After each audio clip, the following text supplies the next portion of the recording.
What's going on? Happy Sunday Fun Day, everybody. My people, what's happening? Are we having fun yet? Okay, it's Sunday Fun Day. So, a couple of things I want to talk to you about. Last night was awesome. We had my sister Caroline chime in. That was amazing. Unfortunately, I deleted the footage somehow. I don't know how I did that, but I did it. It happens. But I want to talk to you a little bit about today's recipe. Again, Sunday Fun Day, right? Let's have a little bit of fun. I had some random things in my cabinets, in my refrigerator. I had a couple of eggplants sitting there, and I wanted the eggplants to be utilized, of course. And I thought of two things right away. I thought of moussaka and I thought of eggplant parmigiana. I said, why don't I make both? And then I thought, why don't I combine them?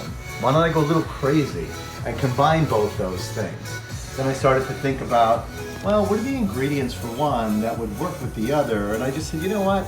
Just go with your gut. Have fun with it. So when you start to enjoy cooking and when you start to really allow yourself to let your freak flag fly a little bit, I'll say that again.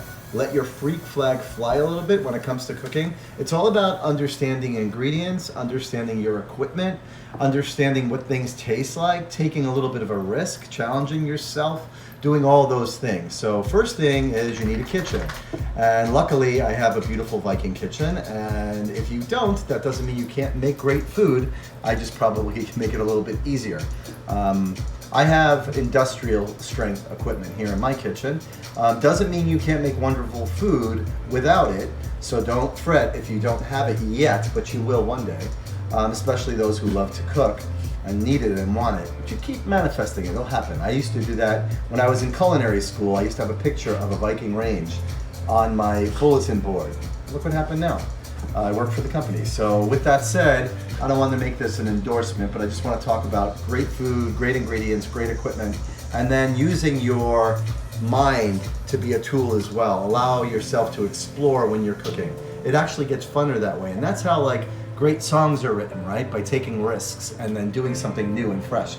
Recipes are the same thing.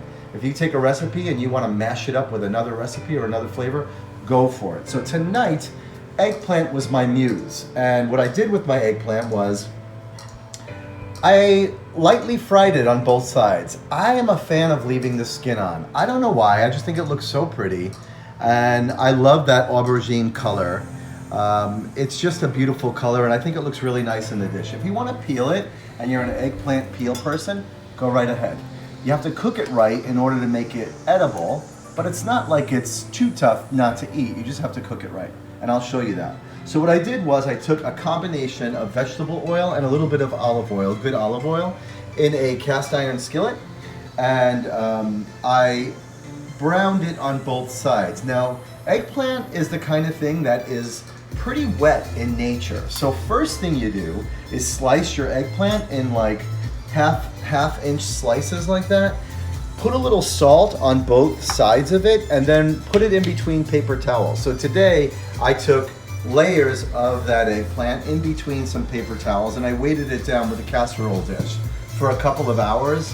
Doesn't even have to be that long, but if you could do it for a couple of hours, you could even do it overnight. You want to take away some of that moisture in eggplant. At least it's very helpful, especially when it comes to frying, because if you fry it and it's super wet, what's going to happen? Big sizzle, right, Margaret McSweeney? So as we go along with this dish, I'm going to put my apron on. And I hope everyone out there is being safe and wearing a mask and doing all the things we're supposed to be doing. I feel like the energy is shifting. The first week, second week was really kind of scary. Now we're getting used to it. I think, you know what? If you're staying home and you're doing things like maybe a little bit of exercise, stretching, yoga, singing, dancing, you know me, right?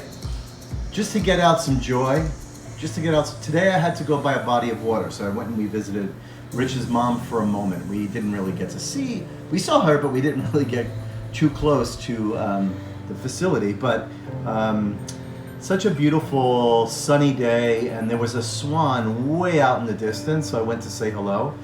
And she was so kind and so beautiful and did not swim away. And I was kind of feeling the love, and I went over to the swan and got very close. Of course, I took some photographs, and then she stuck her head underwater. She was just social distancing herself, I think. But it was just a beautiful moment to remind us that, you know what, we should be peaceful, and we should be centered throughout all this, and we should be allowing the energy that's rising, you know, that's above, the silver lining, allowing that energy to be part of our lives. And if you're going to be at home like we are, make the best of it. Do something now that you will say maybe 4 weeks from now, whenever this lifts, I'm so glad I did that. Don't be the person that says, I wish I would have done that. Oh, I could have done that. Even if it's learning a new language for an hour a day. I'm doing that. I'm trying to learn French, so I'm listening to some French, right? So even if it's getting to that book that you or starting to read if you've never read before, whatever it is, do the thing. I wish I had a piano here. I would take, maybe I'll go online and learn how to play the piano. But my point is to say, utilize the time right. So we're going to be cooking together, and I'm not going to talk too much about everything else. I'm going to talk about this dish. So here we go. Let's go over to the Viking range. So this is a really nice cast iron skillet. It happens to be from the company as well. And I fried, remember that I told you guys that I fried the eggplant in a little bit of olive oil and vegetable oil. It was about half a cup. Eggplant likes to drink it up, right? So I used the very same pan right after I was done with the eggplant, and I started my onions. Any questions? We good? Okay, so another thing. A lot of tonight's recipes and the recipes that I'm going to be doing in the future, I'm going to be taking some major shortcuts. Normally when I make moussaka, I'll make my own bechamel, which is one of the French mother sauces. I usually make my own. I kind of make my own everything usually, but I love me some good ingredients like phyllo dough or pasta dough. I mean, store-bought stuff today is not like many years ago. There's some really great quality stuff out there. So today, instead of that bechamel, I found this Bertolli garlic Alfredo. It was in my cupboard, and I got this in a chef basket. I received a chef basket for doing a charity event, and it's been sitting here for, you know, about a month or so in my cabinet, and I kept thinking, what am I going to do with that? I typically make my own Alfredo because I love it, but I'm sure this is great quality stuff. So tonight, instead of making my bechamel, just like you, if you go out and get a creamy sauce to do this dish, you can use, like Caroline mentioned, Campbell's mushroom, cream of mushroom, or cream of asparagus, or cream of whatever. You can use that in this dish. I have never made this dish before tonight. Believe me when I tell you, this is the first. A lot of my dishes are firsts. I'm just like you. I have ingredients at home in my refrigerator that I need to use. So tonight I'm just gonna, for example, Beyond Beef. Beyond Beef was a company that sent me some vegetarian product to try out, sausages and meat products. It's kind of funny how, I was thinking about it today, like when you get a vegetarian sausage or vegetarian chopped meat, is it for people that want or can't have meat? Maybe they need to go on a plant-based diet, but they love meat so much that they have to make their vegetables look like meat.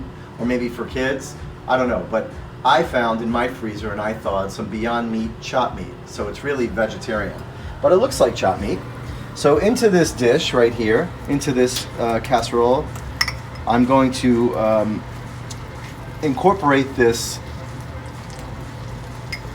veggie meat product. So in my cast iron skillet here, I'm going to put that meat product. Now, do I need to cook this out? Not really. Why? Because it's not raw meat. But I do want to brown it. So I'm going to take my Viking range and I'm going to crank her up. Right? So my range has a name. I call him Kevin for obvious reasons. Anybody affiliated with my company knows why. But Kevin is on high heat right now. Right? So I'm going to brown this a bit. I'm going to let that go a little bit. But man, does that look like chopped meat. Now, if you wanted to use ground beef, or you wanted to use ground chicken or turkey or sausage would be delicious. Italian or spicy, or a combination there of the two, would be absolutely delicious. So don't worry about that. And when you're cooking, especially, and you're seeing recipes, for those of you that are new to the kitchen and want to follow a recipe, I completely get and respect that. But these days, get a little bit more daring. Let your freak flag fly a little bit. Allow yourself to experiment, because you never know what's going to happen when you experiment. 3/4 of the recipes that I make are things that I've never made. I'll never forget Sarah McLachlan, who I used to cook for on the road. She's amazing. I wrote my first cookbook, Plenty, with her. She said on an interview once, and I kind of said, really? And I thought about it, I go, well, I think she's right. She said, in 2 years, Jamie's never cooked the same thing twice. The reason is that I was going to these different markets every day in Saskatoon, Canada, and here and there. And I basically was looking for ingredients. I see you, Rich. I was looking for ingredients, and they were always different. All right, Richard, what do you need? Did you have garlic in that pan? No garlic. No garlic. So and what, can you recap, what are you going to be making? So, what are we going to call this tonight, Rich? Moussaka You called it Parmigiana. moussaka. So it's Italian, Greek, mousse fusion. It's a fusion. It's a dish I've never made before. So it's a moussaka and a parmesan, a eggplant parmesan kind of combination. Moussaka Parmigiano. No. Moussaka laka. Moussaka Parma. Moussaka Parma. Moussaka Parma. Moussaka Parma. Okay, Moussaka Parma. I'm going to go with Rich's suggestion. Look how nice this is going, guys. So this is my faux meat product and my onions, and it's got a beautiful, beautiful fire underneath it right now. I've got my Viking range set up on high. So I really want to brown that meat. Now, say this were chopped meat, it's probably going to get a lot more oily if it's chopped meat, so you may want to strain a little bit of that off. Another tip, I mean, I use that. I hardly throw away anything. I even use that, like, if I'm draining off a little bit of that oil, I might use that the next day and, you know, maybe brushing my grill with it. That's another tip. It's grill season. I have a Viking grill out there and some equipment out there I'm going to introduce you to, guys. You're not going to believe. But anyhow. So back to the eggplant. What did you mean about, someone's asking, what did you mean eggplant drinks it up? Okay, good question. When you're frying eggplant, as it gets soft, it almost becomes a little bit of a sponge. So it'll start to soak up the oil. That's why it's important not to use a lot of oil, because the more oil you use, the more it's going to drink it in and act like an eggplant sponge. Make sense, kids? And then what is in the faux meat? So what is the faux meat made out of? Yeah, it's made out of a lot of different things. If you look at like vegetable... soy. Yeah, there's lots of different products in it. There's lots of different things to make it, you know, binders and a lot of different grains and stuff like that in it. In this particular product, I don't know exactly what's in this one. I could look into it, but it's usually a combination of grains and different kind of plant-based soy proteins, things like that. All right, this is looking to me a lot like ground beef. What about you guys? You guys see that?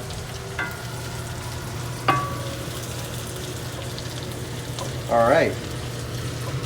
And to this, I'm going to let that brown just a little bit more. And I'm prepared. Again, if I wasn't with you guys and I didn't want to be on the, I don't want to be have you guys on the line too long because I know you got things to do as well. But I took a little bit of, shortcuts by frying my my eggplant prior to this. I grated my cheese. I made some breadcrumbs and things like that already previous to this. So I'm trying to, this is going to take you longer is my point. So this may take me 20 minutes, but it might take you 40. Make sense? And you chop the eggplant into those bigger pieces because you're going to be stacking it into a casserole. I'm going to make a casserole, correct. Now this, guys, for your information, Rich and I had leftover tonight. We had leftover shepherd's pie from last night. Any of you guys see the one from last night? It was so good. I'm so mad that we lost it. But I made this really great shepherd's pie, and I actually had some leftover potatoes as well that I'm going to use in this dish. But I'm either going to give this to a friend of mine who's down the street, or I will freeze it for a meal maybe 2 weeks from now, a week from now, whatever. So we had dinner tonight, so that's another thing you can do is like utilize your leftovers in a different way. Rich took some toasted sourdough and he smeared the potato shepherd's pie on it with a little bit of citrus. It was delicious. It was one of my better gourmet moments. Yes, Rich had a gourmet moment tonight. He so did. Rich makes an amazing... Never mind. Oatmeal. All right, so we got this nice and brown, guys. And the next thing that I'm going to do is I made a spice mixture here. Oh, and we inspired someone to make some shepherd's pie today. Yes. Great. Love it. That's what we love. So I'm going to bring my heat down just a bit here, and in here I have a little bit of, now if you have leftover spices too in your cabinet, you don't know what to do with it, guys, again, this recipe tonight is all about experimentation, right? So it's like let your freak flag fly. I had some oregano, I had some garam masala, I had some cinnamon, I had a little nutmeg, and that's what's in here. So I ground that up. And I know the Greek dish that I'm making tonight and the nutmeg, it says, it speaks to the dish a bit. So I'm gonna add this beautiful ground nutmeg, oregano. Now use what you have. Use what you have. If you have some oregano, if you have some garlic salt or onion powder, you know, season it up the way you like. As you cook, you're actually gonna find yourself understanding spices and ingredients more and more and more. My favorite thing to do with new cooks is to get a stick of butter and then break that stick of butter up into slices and then mix every single spice that I can find within a slice. And then I ask them to keep it on their counter. You don't have to refrigerate butter, folks. And then every day eat that on an English muffin or some toast so you can really taste what spices taste like. So to this, I'm gonna add some of my roasted peppers that I had. Now this is the last of my roasted peppers that I had. Looks amazing. And then I'm going to add in some fire roasted diced tomatoes. I had some of this in my cupboard as well. Now I'm remembering that I have to fill a casserole dish with this, and it's going to be together with my eggplant. So I know that in thinking about that I want this to remain saucy, right? And I want this to have some liquid because it's going to bake in the oven and I don't want it to be dry. So you always want to be thinking about that liquid content and what you're going to end up with. So if that makes sense to you, this is my grandmother's, like, this was how I learned how to cook, was from the can. So my grandmother would say, it was so funny when I was a kid and I would watch her, I would say, Grandma, how much was that? And she would say, half a can. Half a can, what can? And she was always referring to the can of tomatoes. So with that, you want to add a little bit of water. So that was about a half a can? That was about a half a can. A half a can. You see the liquid? Mm-hmm. Okay, so to that, I had some spinach in my refrigerator. And it was like the last of my spinach. So I thought, you know what? You're going in the dish. And I also had, you could see the end, which I love, of a scallion, a green onion. I love using the root. Don't be afraid to use that. And then you just cook this down. And one thing about spinach when you're cooking it, and those who do it know, it comes, it falls apart pretty fast. It doesn't fall apart, but it lets out its liquid pretty fast. So this will be a smaller amount of spinach in about a minute. It looked like a lot when I first threw it in, but it's really mainly there for some nutrition and some color. All right, kids, so here's the base of my Moussaka Parmigiana, whatever you want to call it. Now, again, I'm being experimental. I saw this and I thought, moussaka, bechamel, yes. So I'm going to add this, and I'm going to go back to my grandmother's. Always go back to your jar, or your can, or whatever. First of all, this is such a pretty jar. I am a jar hoarder. It's bad. I can't seem to throw away jars because I use them for like sourdough starter and all kinds of vinegars, and it's really nice to take a jar. By the way, guys, if you take a jar to the beach this summer, or if you just want to go out and sit on your deck with a mason jar, it's a great cocktail glass. Got its own lid. Won't spill. You know what I mean? It's a great cocktail glass. So this is really the base now for my dish. And I'm going to give it a little taste and adjust. Remember that whenever I am cooking with you guys, what do I always say? And I'm probably not going to get the answer, and maybe I will, because of the way this works. I always say you can always take it, you can always put it in, you can't always take it out, right? When it comes to seasoning, you can't always take it out, but you can always add. So don't go nuts when it comes to salt, especially. I think so many chefs, especially chefs that work in restaurants, if they're working in a restaurant on a line for so long, they sort of they sort of like get heavy-handed with the salt. And you want to always have, I mean, salt in general is, you know, something that you should be seasoning with, but it's something that shouldn't be overdone. Now I'm going to give this a little bit of a taste. I'm going to bring this up to the boil. And again, guys, I'm making this up as we go along. This is something that I've not done before. Of course I've made moussaka. Of course I made endless amounts of eggplant parmesan in my life, like unbelievable amounts.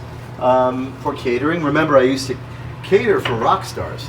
I used to travel on the road with every big band, from the Red Hot Chili Peppers to the Stone Temple Pilots, Aerosmith, all of those bands. My whole cooking life was spent on the road, being their backstage caterer and backstage designer.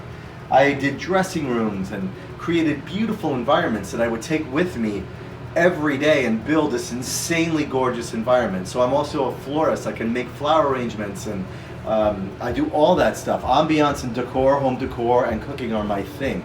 So I'm not just a chef, and I'm not just someone that is passionate about cooking. I'm passionate about everything when it comes to home design, decor, floral arrangements, gardening. I'm like Martha Stewart's illegitimate child. She doesn't know about me, but I'm her kid. But sorry, Mom. I mean Martha. So here we go. So here's this dish right now, and it's looking really like lovely. Like the sauce is so pink and just beautiful on its own. I'm like already happy as I can be right now with the sauce, but I want to make sure that I'm happy as can be with the taste. So let me get a tasting spoon. All right, here's my tasting spoon that I got in Mexico that I use for tasting all the time. It's actually really, really good, but it does need a touch of salt. So I'm going to give myself, I love Himalayan. I have a collection of salts here, folks, from black lava salt to you name it. I have every kind of smoked salt, sugared salt. I love ingredients. I love spices. I love mixing it up. So really all it needed was a little bit of salt. Okay, so I want to bring this to the boil, and like I did, and now it's simmering. Remember, this is going back in the oven, so I'm going to cook it. So I'm going to head over to my station over there, the serving station.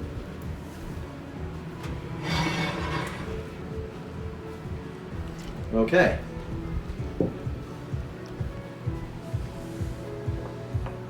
Now's the time for any questiones. Anybody have any questiones? All right, good. People are commenting. You're multi-talented. I think all that other stuff that you do brings more depth to your cooking, someone suggested. Probably, you know, when it comes, and that was a good comment, because when you're somebody who enjoys the arts, fashion is another thing. Like I would have loved, if I was going to do it all over again, I would have loved to become a fashion designer. That was always my secret little dream. But I didn't know, I wasn't like, I wish I would have, actually I'm really happy doing what I'm doing, but to be a fashion designer would be like really exciting. Okay, so here I got a layer of my sauce, and now I'm gonna add in a layer of my cooked eggplant.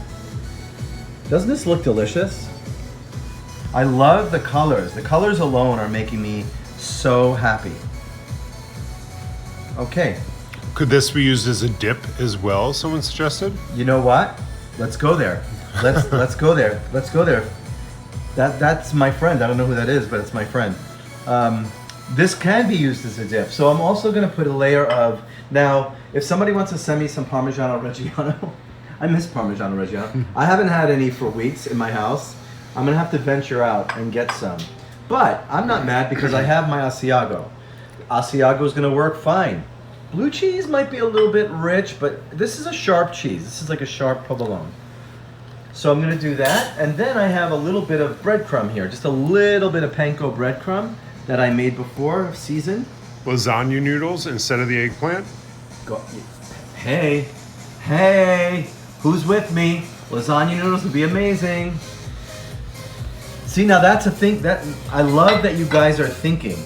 I love that you're thinking. All right, so I'm going to put another layer of the sauce.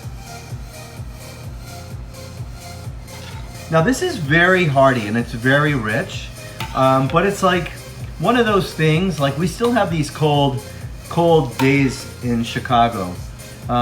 If you have a hungry family, somebody that's really like, this is comfort food. So these are times where, excuse my reach here, these are times where people need comfort. People need comfort. And so the jar was, again, Bertolli. Yeah, it was a Bertolli and then garlic Alfredo sauce. Garlic Alfredo. All right, so this is almost my top layer. So I have a couple of eggplants that, and it's just because I don't have enough eggplant. You think I'm gonna cry about it? No.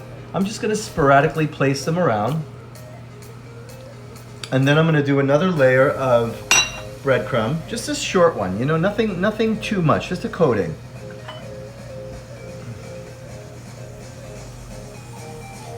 A little bit more cheese. And again, I'm gonna freeze this. And I'm not gonna lie, it's a rich dish. This is a rich dish. This is a 1 serving meal. I guarantee you, you give somebody a portion of this, first of all, they're gonna be so happy and they're gonna feel so loved. I got Woody underneath my feet here. Woody wants this. Woody, you want a piece? It's not even done yet. All right, so be patient, my love. So here from last night, I even have some leftover potatoes. So I'm actually gonna put these on the top of my dish.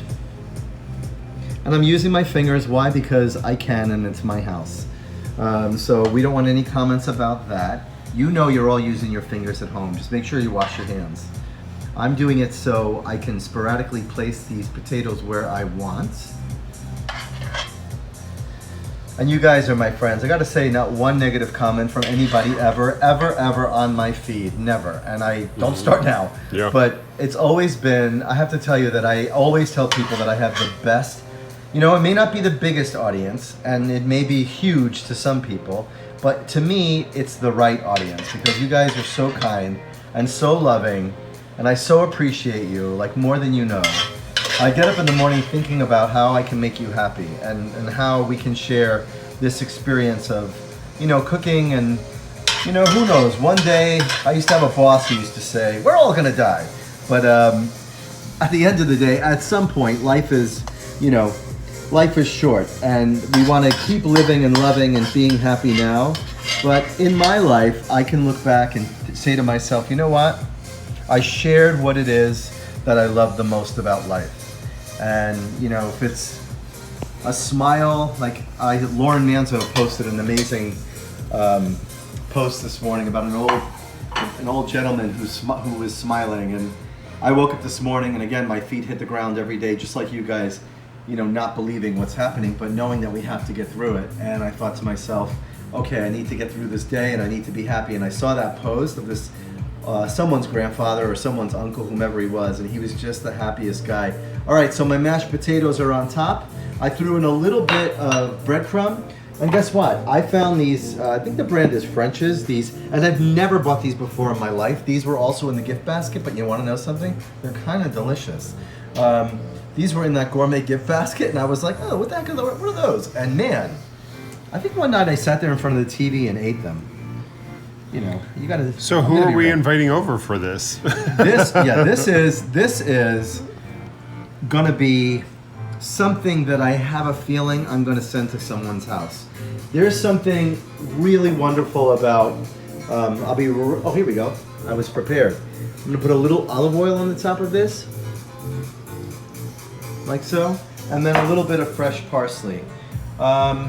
This is a dish that I'm probably gonna send to someone if you have the ability to do that now. And there's like someone down the street, maybe it's your dog walker or somebody that, obviously can't be doing what I'm doing right now, or maybe they have a sick family member, going through this, or maybe they're just not the greatest cook, or there's someone that lost their job and they're, trying to make ends meet.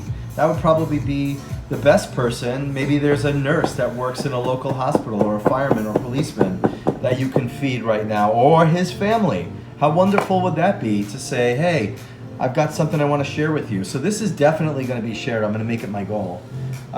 So now I've got some fresh chopped parsley on top. Michael Earhart's on the line. Is he? Yeah. Oh my God. Michael Earhart, everyone, he is, talk about kind and giving. Michael Earhart is a man who we gave the Evo grills to, and I'm watching him even today these days going out and feeding the homeless. Literally has taken his time to feed the homeless. Like, follow him on Instagram. He's an angel on earth. So speaking of that, The Michael Earhart experience. yes, the Michael Earhart experience. He's worth the time, and I love him because he's relentless. He has no fear, and I respect him immensely. And I'm so glad that the Middleby Corporation was able to give him these 2 amazing Evo grills, which I'm going to start cooking on. These things are unreal. And we gave Michael 2 of them, and literally he feeds thousands of people. So guys, this is my Moussaka Laka, Parmigiana Laka, whatever. And it's going to go in the oven. I might just freeze it now. And then if I were going to put it in the oven, I would set my Viking range at like 350, maybe 325 for about just until it really warmed through. So probably about 45 minutes. Because everything is cooked. Everything is cooked. So this is all vegetarian, not vegan because of the cream sauce, but it's all vegetarian. And it's something that I think if someone knocked on my door and gave me this, I'd fall in love with them. Quite frankly, I fall right in love with them. So it's Sunday, and it was Sunday Fun Day. I'm glad you guys spent time with me. You know how much I love to do this. Please watch this on Watch What's Cooking TV. We're going to put this on the Watch What's Cooking YouTube, and I'll be sharing other videos as well. We are doing this from the heart, so from my heart of my kitchen to your heart. We're going to get through this. Things are going to get better, and remember that every second this passes is a second that we don't have to wait for it. So I really appreciate you guys, and have a good night. Peace out, sleep well, and we'll see you soon.